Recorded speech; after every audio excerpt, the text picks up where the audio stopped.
یہ 13 جولائی 2021 ہے۔ کافی تردد کے بعد مجھے بمشکل ایک انسانی اسمگلر کا نمبر ملا جو کہ ایرانی تھا، مگر وہ اردو زبان سمجھ سکتا تھا۔ اس کے ساتھ باتیں ہونے لگی۔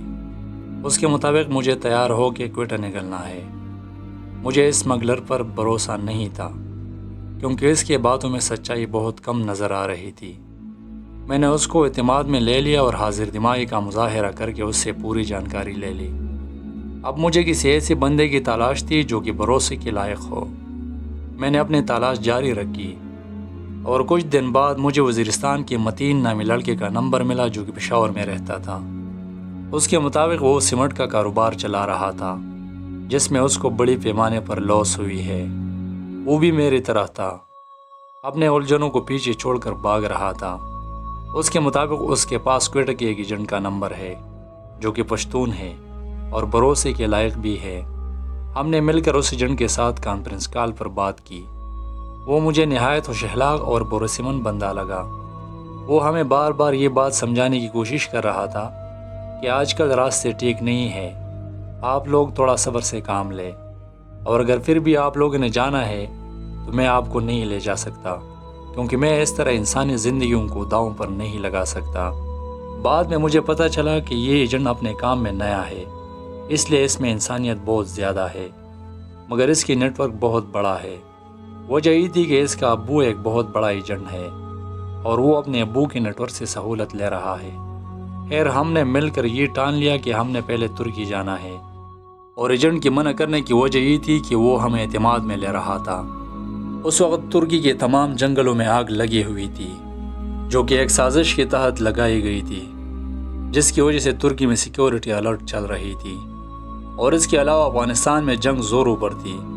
امریکہ موت کے دہانے پر ہے اور طالبان روز بروز آگے بڑھ رہے ہیں، جس کی وجہ سے افغان مہاجرین کا سیلاب پاکستان اور ایران کی طرف گامزن ہے۔ ہم نے مل کر مشورہ کیا کہ ترکی کے آگ کا سب سے بڑا فائدہ ہمیں ہوگا کیونکہ ترک سیکیورٹی اس وقت آگ بجھانے میں لگی ہوئی ہے، اس کا دھیان ہم پر کم ہوگا اور اس طرح ہم نکل جائیں گے۔ خیر متین کے مطابق ہم 2 لوگ اکیلے نہیں جا سکتے، ہمیں اپنے لیے ساتھی ڈھونڈنے ہیں۔ اس نے ایک واٹس ایپ گروپ بنایا جس میں روز بروز سینکڑوں لوگ ایڈ ہوتے رہے۔ اس دوران متین اس ایجنٹ کا اتنا تعریف کرنے لگا کہ مجھے اس پر شک ہونے لگا کہ جیسے وہ ایجنٹ کا ہی بندہ ہے۔ مگر اسی واٹس ایپ گروپ سے ہمارے ساتھ بمشکل 4 لڑکے تیار ہوئے، جس میں مبین فیصل آباد سے، زکریا بلوچ ڈیر اسماعیل خان سے، نعمان اور رحمت راولپنڈی سے۔ ہم سب نے مل کر مشورہ کیا اور ایجنٹ کے کہنے کے مطابق ہم سب نے 3 اگست 2021 کو گھر سے نکلنا تھا اور 4 اگست 2021 کو کوئٹہ پہنچنا ہے۔ اس طرح میں نے اپنے انا اور غیرت کو بچانے کے لیے اپنے آپ کو انسانی اسمگلر کے ہاتھوں بیچ دیا۔ مجھے یہ تک نہیں پتا تھا کہ میں جس راستے جا رہا ہوں اس سے 1000 مرتبہ خودکشی بہتر ہے، کیونکہ یہ موت کا راستہ تھا۔ اس راستے کو اسمگلروں کی زبان میں گیم کہتے ہیں۔ گیم یعنی جو گیم ہم اپنے موبائلوں میں کھیلتے ہیں، یعنی اگر آپ پار ہو گئے تو یہ آپ کی جیت، اور اگر آپ راستے میں رہ گئے تو آپ کی موت پکی ہے۔ خیر میں نے اپنے کسی بھروسے مند کے پاس اپنا پیسہ رکھ دیا اور بائی سیکیورٹی اس کو سمجھایا کہ اگر 2 مہینے تک میرا کچھ پتہ نہ چل سکا تو اس کا مطلب یہ ہے کہ یا تو میں کسی ملک کے جیل میں پڑا ہوں یا موت کے گھاٹ اتر چکا ہوں، تو لہٰذا 2 مہینے بعد میرے کوئی خبر نہ ہونے کی صورت میں میرے گھر میں بتا دیجئے کہ 5 سال تک میرا انتظار کرے۔ یہ اس لیے کہ میں کسی بھی حالت کا مقابلہ کر کے زندہ پار ہونے کی کوشش کروں گا۔ یہ وصیت میں اس لیے کر رہا تھا کیونکہ اس وقت سوشل میڈیا پر مختلف گروپوں کی ویڈیوز گردش کر رہی تھی جس میں کچھ پٹھان اور کچھ پنجابی لڑکے راستے میں پیاس برداشت نہ کرنے کی صورت میں موت کے گھاٹ اتر چکے تھے۔ ایجنٹ کے مطابق ہم نے کھجورے، چنے اور 25 سے 30 ہزار روپے اپنے ساتھ جاتے ہوئے لینے ہیں۔ 2 اگست 2021 کو میں ایک میڈیکل سٹور سے درد کی گولی، پیٹ خراب ہونے کی گولی، زخم کی پٹی، انرجی کی گولی، ORS یعنی کیلشیم اور اس کے علاوہ بہت ساری چیزیں جو راستے میں میرے کام آ سکتے تھے اپنے ساتھ لے لی۔ 3 اگست کو جب میں صبح کی نیند سے بیدار ہو گیا تو اپنے فیکٹری کی ہر در و دیوار کو دیکھتے ہوئے اپنے سر پر اپنا ہاتھ رکھ کر دلاسا دیتے ہوئے رونے لگا۔ میں آج بھی وہ دن یاد کر کے روتا ہوں کہ میں نے اپنے اناڑی بھائیوں کو دلدل میں پسا ہوا کاروبار بتائے بغیر سونپا تھا۔ اس درد بری حالات کو دل میں دبائے ہوئے اللہ کا نام لے کر فیکٹری سے نکل گیا۔ اپنے بھروسے مند بندے کے ساتھ آخر ملاقات کے دوران وہ مجھے بہت سمجھانے لگا کہ اس راستے نہ جاؤ، اور میں ایک پل کے لیے بھی نہیں مانا۔ اس دوران میں نے اپنے موبائل کے دونوں سم بند کیے اور ایک پرائیویٹ نمبر کو یوز کرنے لگا۔ اس پرائیویٹ نمبر کو میں نے اپنے بھروسے مند بندے کے پاس نوٹ کرایا کہ ایران بارڈر تک اس نمبر سے میں آپ کے ساتھ پل پل کی خبر اور لوکیشن شیئر کرتا رہوں گا۔ میرا بھروسے مند بندہ جو کہ میرا بہت قریبی اپنا ہے، اس سے دعا لے کر میں میٹرو کے ذریعے لاہور کے سب سے بڑے بس اڈے پہنچا۔ مجھے بزنس کلاس میں سیٹ ملی جو کہ یہاں سے 3 بجے روانہ ہوگی اور صبح 8 بجے کوئٹہ پہنچے گی۔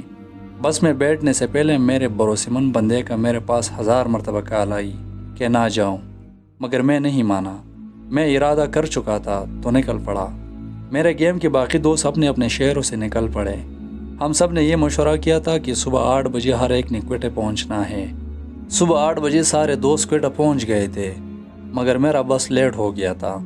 صبح 8 بجے میرے نمبر پر میرے بھائی کی کال آئی اور درد بھری الفاظ میں مجھے روکنے کی کوشش کر رہا تھا۔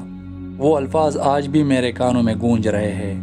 میں 90% مان گیا تھا کہ کوئٹہ پہنچ کر واپس لاہور جاؤں گا، مگر کوئٹہ پہنچ کر اپنی ٹیم سے ملنے کے بعد یہ سوچنے پر مجبور ہو گیا کہ اگر واپس جاؤں گا تو لاہور میں نے کون سے جھنڈے گاڑے ہیں۔ یہی وہ احساس کمتری یا احساس جرم تھا جو مجھے بار بار اس راستے پر جانے کے لیے کہہ رہا تھا۔ کوئٹہ پہنچتے ہوئے ہم نے کسی پاکستانی نامی ہوٹل میں ملاقات کرنی تھی۔ میں جیسے ہی کوئٹہ پہنچا تو سب سے پہلے متین مجھے لینے آیا، حالانکہ مجھے متین پر بالکل بھی بھروسہ نہیں تھا۔ مجھے یوں لگا کہ متین ایجنٹ کا بندہ ہے، مگر وہ سچ میں ہمارے ساتھ ٹیم کا ممبر تھا۔ متین مجھے ہوٹل لے گیا جہاں باقی کے دوست بیٹھے ہوئے تھے۔ وہ سارے میرے عمر کے لڑکے تھے۔ ان سے ملاقات پر پتہ چلا کہ رحمت اور نعمان دونوں ٹھیکیدار تھے جو کہ لوگوں کے مکانات ٹھیکے پر بناتے تھے، جس میں ان دونوں کو 50 لاکھ روپے کی لاس ہو گئی ہے۔ مبین سے پتہ چلا کہ وہ دبئی سے ہو کے آیا ہے، مگر اس نے یورپ جانا ہے، اور زکریا مستی سے جا رہا تھا۔ اس ٹیم میں 4 لڑکے ایسے ہیں جو کہ کاروبار میں نقصان ہونے کی وجہ سے بھاگ رہے تھے، جس سے مجھے بہت حوصلہ مل گیا، کیونکہ میں وہ واحد انسان نہیں تھا جو کاروبار میں لاس ہونے کی وجہ سے بھاگ رہا ہو۔ میں متین کے ساتھ بازار نکلا اور راستے کے لیے 3 کلو مختلف قسم کی چنے، 1 کلو کھجور اور چاکلیٹ لے لی۔ اس طرح ٹیم کے ہر ممبر نے اپنی اپنی ضرورت کی چیزیں اٹھا لی۔ یہاں بیٹھ کر ہم نے مشورہ کیا اور متین کو گروپ کا لیڈر مقرر کیا، کیونکہ متین ایک جینیس لڑکا تھا اور راستے کی ہر زبان تھوڑی تھوڑی سمجھ سکتا تھا۔ اس دوران میں یہ انتظار کر رہا تھا کہ ہمارا ایجنٹ ابھی آ کر ہم سے ملاقات کرے گا، مگر میں غلط تھا، کیونکہ کوئی بھی انسان اسمگلر کبھی بھی آپ سے ملاقات نہیں کرتا۔ ان کو سیکورٹی کے خدشات بہت ہوتے ہیں، اس لیے وہ اپنا شکل کبھی بھی کسی کو نہیں دکھاتے، اور وہ جو موبائل نمبر یوز کرتے ہیں وہ بھی فیک ہوتے ہیں۔ ایک بات اور میں سوچ رہا تھا کہ ایجنٹ ہمارے ساتھ جائے گا، مگر میں ایک دفعہ پھر غلط تھا، کیونکہ ایجنٹ کبھی بھی خود آپ کے ساتھ نہیں جاتا، ان کے لنکس ہوتے ہیں۔ وہ خود کسی جگہ بیٹھ کر آپ کو اپنے لنکس کے تھرو بیچتا ہے۔ بعد میں مجھے پتہ چلا کہ میرا ایجنٹ کراچی میں بیٹھا ہوا ہے، اور مجھے یہ تک نہیں پتا کہ وہ پاکستانی ہے یا افغانی۔ متین نے موبائل سے سب کی تصویریں لی اور ایجنٹ کو بھیج دی۔ ایجنٹ کی طرف سے کال آئی کہ آدھے گھنٹے میں آپ کے پاس ایک موٹر کار آئے گی اور آپ سب بنا پوچھے اس میں بیٹھ جائے، جو کہ آپ کو اگلے ہدف تک پہنچا دے گی۔ آدھے گھنٹے بعد ایک موٹر کار آئی اور ہم سب اس میں بیٹھ گئے۔ وہ ہمیں شہر سے باہر لے گئے۔ جب میں ارد گرد دیکھ رہا تھا تو وہ زمین اتنی بنجر تھی کہ جسے یہاں ایٹم بم گرا ہو، مگر مجھے کیا پتا تھا کہ اس سے بڑے بڑے ریگستان میرے انتظار کر رہے ہیں۔ وہ موٹر کار ہمیں ایک بس ٹرمینل لے گئی۔ وہاں میرے عمر کے ایک لڑکے نے ہمیں ریسیو کرنے کے بعد ایک ویران کمرے میں بند کر دیا۔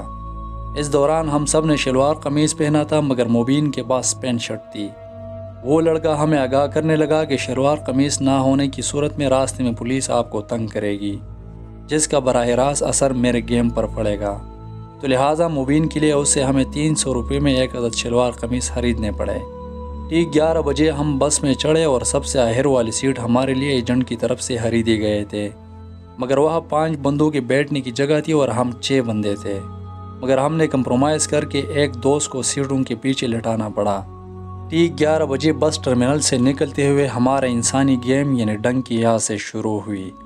اس راستے کو لوگوں کی زبانوں میں ڈنکی کہتے ہیں۔ ڈنکی انگلش زبان کا لفظ ہے جو کہ گدے کو کہتے ہیں، یعنی اس راستے ہر جانے والا بندہ گدہ ہی کہلاتا ہے، کیونکہ یہ عقل مندوں کا راستہ نہیں ہے۔ ہمیں ایجنٹ کی طرف سے بتایا گیا تھا کہ آپ کا سفر 5 سے 8 گھنٹے تک ہوگا۔ ٹھیک 3 بجے ہم بلوچستان کے سب سے بڑی ریگستان میں سفر کر رہے تھے۔ میں نے اپنے زندگی میں اتنا بڑا ریگستان نہیں دیکھا تھا، کیونکہ میں پاکستان کے شمالی علاقہ جات میں رہتا ہوں، وہاں ہریالی بہت زیادہ ہے۔ اس دوران باہر کا ٹمپریچر شاید 50 ڈگری سینٹی گریڈ کو چھو رہا تھا، کیونکہ بس کی ایسی مدھم پڑ گئی تھی۔ ہم انجن کے عین اوپر بیٹھے تھے۔ انجن کی گرمی ہمیں اتنی شدت سے محسوس ہو رہی تھی کہ بس پاگل ہونے کے قریب تھے۔ اس دوران ہم نے اتنی پانی پی لی کہ کنڈکٹر مزید پانی دینے سے منع کرنے لگا۔ کنڈکٹر کے مطابق ہم 1400 سے 1500 کے پانی پی چکے ہیں۔ راستے میں پولیس بہت زیادہ تھے، ہر جگہ ہماری بس روکا جاتا تھا، مگر بس میں اتنی بھیڑ تھی کہ پولیس ہم تک پہنچ ہی نہیں پا رہے تھے، کیونکہ ہم سب آخر والی سیٹ پر بیٹھے ہوئے تھے، اور کنڈکٹر نے حاضر دماغی کا مظاہرہ کرتے ہوئے راستے میں لوکل پیسنجر کو اٹھا کر سیٹوں کے درمیان والے راستے میں بٹھایا تھا۔ اس طرح ہم ایران بارڈر کی طرف بڑھتے ہوئے پولیس کی پوچھ تاچھ سے بچ نکلے۔ اس دوران میں بس کے شیشے سے باہر دیکھ کر یوں نظارہ کرنے لگا جیسے میں ورلڈ ٹور پر جا رہا ہوں، مگر اللہ اللہ کر کے ہم ٹھیک 5 بجے ڈلبندن یا کچلک نامی جگہ پہنچے، جہاں بس کنڈکٹر کی طرف سے ہمیں آواز آئی کہ آپ کی جگہ پہنچ چکی ہے، آپ اتر جائیے۔ بس نے ہمیں روڈ کے بیچ اتار دیا۔ میں ارد گرد دیکھ رہا ہوں تو ہم سے کچھ دور کچھ آدمی کھڑے تھے۔ ان میں سے ایک ہماری طرف بڑھا اور کہنے لگا کہ میرے پیچھے دوڑو۔ وہ بائک پر تھا اور ہم پیدل جا رہے تھے۔ کچھ دیر دوڑانے کے بعد وہ ہمیں ایک 2 منزل عمارت کے پیچھے لے گیا۔ ہم دیکھ رہے تھے کہ 700 میٹر دور ایک گاؤں نظر آ رہا ہے۔ یہ شخص ہمیں سمجھانے لگا کہ آپ لوگوں نے اس گاؤں تک پہنچنا ہے۔ اس نے ہمیں آرمی کی طرح گروپ میں تقسیم کر دیا اور 3 گروپس کو نکال دیے، مگر درمیان میں سپیس رکھا ہوا تھا۔ وہ خود ہمارے ساتھ نہیں آیا۔ وہ باہر پکے روڈ سے بائک پر جانے لگا اور ہمیں کچے سے پیدل بھیج دیا، مگر وہ رک رک کر ہمیں دیکھ بھی رہا تھا۔ کچھ دیر بعد ہم گاؤں تک پہنچ گئے۔ وہ شخص گاؤں کے دروازے پر کھڑا تھا۔ اس نے ہمیں بتایا کہ آپ آگے آگے جائیں، میں آپ کے پیچھے پیچھے آ رہا ہوں۔ ہم آگے جا رہے تھے۔ وہ بائک پر بیٹھے ہوئے ہمارے پیچھے آ رہا تھا۔ اس دوران اگر گاؤں کے کسی افراد نے ہمیں دیکھ بھی لیا ہو، مگر وہ ہم پر دھیان نہیں دے رہے تھے، کیونکہ یہ ان لوگوں کا معمول تھا۔ گلیوں میں گھما پھرا کر آخرکار وہ ہمیں ایک کچے اور ویران گھر لے گیا، جہاں ایک کمرہ تھا اور انسانی لباس سے ایک عدد چھپر بنایا گیا تھا، مگر وہاں 15 افراد پہلے سے بھی بیٹھے ہوئے تھے۔